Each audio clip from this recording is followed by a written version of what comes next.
let's talk about some other matchups that we have on the books. Like I said, feast week, baby. There's a lot to choose from. So I'm going to tee you up on this matchup right here, Alicia, and you tell me who you're feeling more in this one. All right. We got number 4, South Carolina versus number 15, Iowa State. It's a top 25 matchup. Who are you feeling and why? Man, this one's gonna be hard just because they're coming off of a loss like this, right? So it Right. could go one of two ways. They could come out balling because they want to show people that that is not something that is going to happen often or normal, and or Iowa State could be like, look, they're not.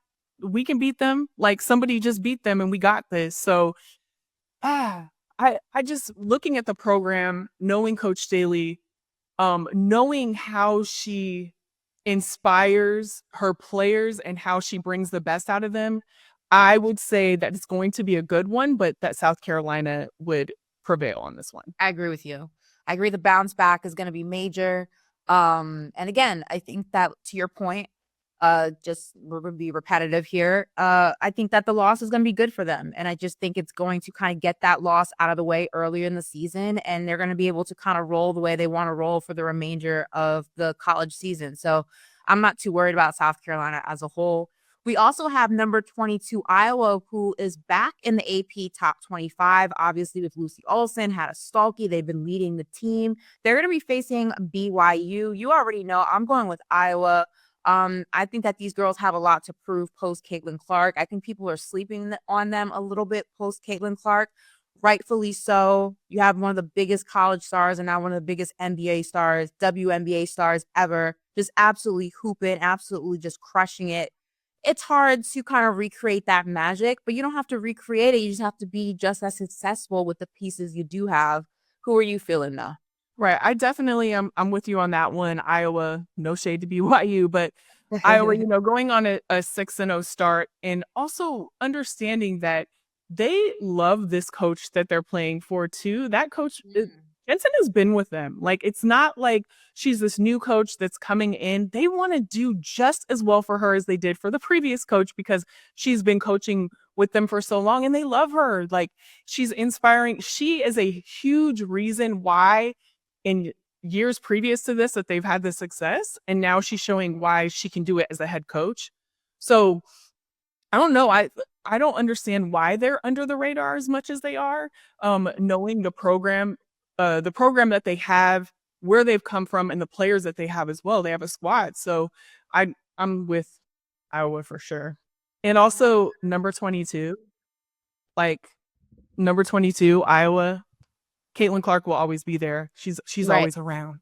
That's all I Right. have to Yeah. say. Always there. It's always there. We're going to go into another top 25 matchup, and that's number 3 Notre Dame versus number 17 TCU, who I absolutely have been loving watching play. Haley Van Lith has finally found her home. You know, it's been a very tumultuous kind of experience for her when you talk about college basketball, just trying to find where she's most comfortable, where she fits, where she can flourish. The Horned Frogs 6-0 start to start the season, and a lot of that is on the back of her. She's averaging around 20 points per game. I'm going to go with the upset here. I'm going TCU to upset Notre Dame. I just think Haley is on an absolute offensive heater, and I don't see it slowing down anytime soon. How are you feeling?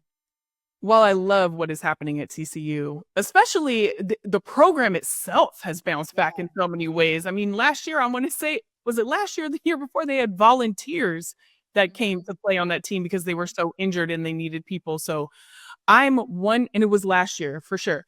I am 1000% behind TCU, but I think that Notre Dame is going to get this one. I'm out I of it. mean, Hannah Hidalgo, what Olivia Miles, Coach Ivy, like that team is just firing on all cylinders right now. I love what they're doing. I love the movements that they made in the off season to enhance their team even more.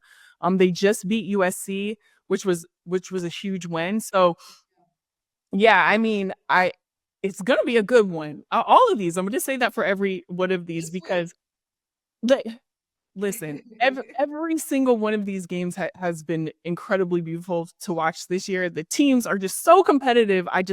As a fan, you have to love it. I can hardly Yeah. stay in the seat right now talking about it. Yeah.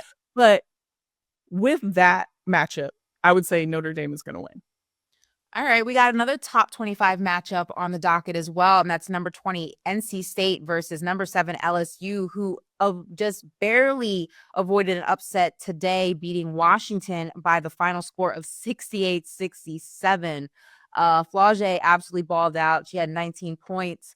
But this is interesting, right? Because we've seen LSU, although they're ranked higher than NC State, we've seen them, is a term in basketball that I love, play with their food a little bit and sometimes play down to their competition.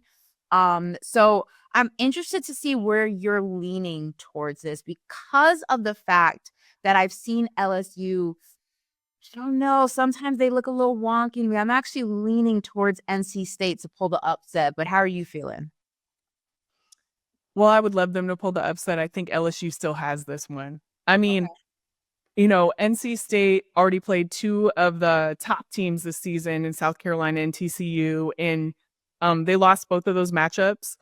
Not to say that they can't, win moving forward, but when I look at LSU, yeah, they just won narrowly, but Mm-hmm.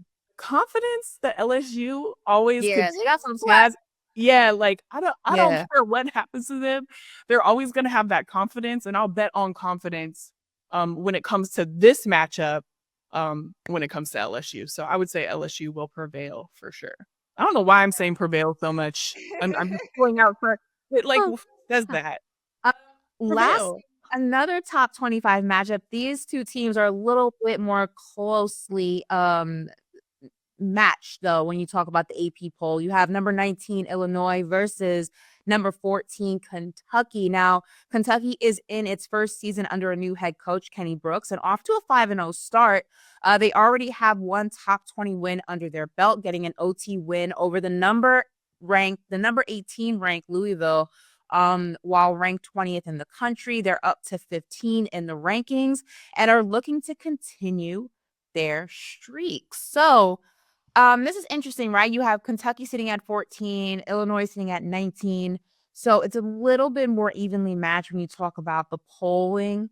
But again, I don't know if the polling tells the whole story this early in the season. But if I had to pick a team, I just really like what Kentucky's doing. I like the basketball that they're playing. And I think sometimes a new head coach is that fire that a team needs to try to find a new identity, if you will, to tap into different pockets of their game. So I'm gonna go Kentucky, but I don't think it's gonna be a blowout. I think this is going to be an extremely close one. I couldn't agree more. An extremely close game. And you also have to remember with Kentucky that Kenny and Georgia came together. Like Mhm. they came together in, obviously, um, she's an amazing player, he's an amazing coach, and having them come over together, it was a really powerful move. Like when he went, I knew she was gonna go, period. I think everybody knew that. So um yeah, Kentucky is deeper than we think they are, I think, at this point in the year. And they're obviously going on a great streak. She's killing it right now, and he's doing a great job heading up that program for in his first year. So I'm going Kentucky for sure with this matchup, this particular one. Listen, feast week to top off an amazing feast that we're all hopefully going to have on Thursday, you know? Yes.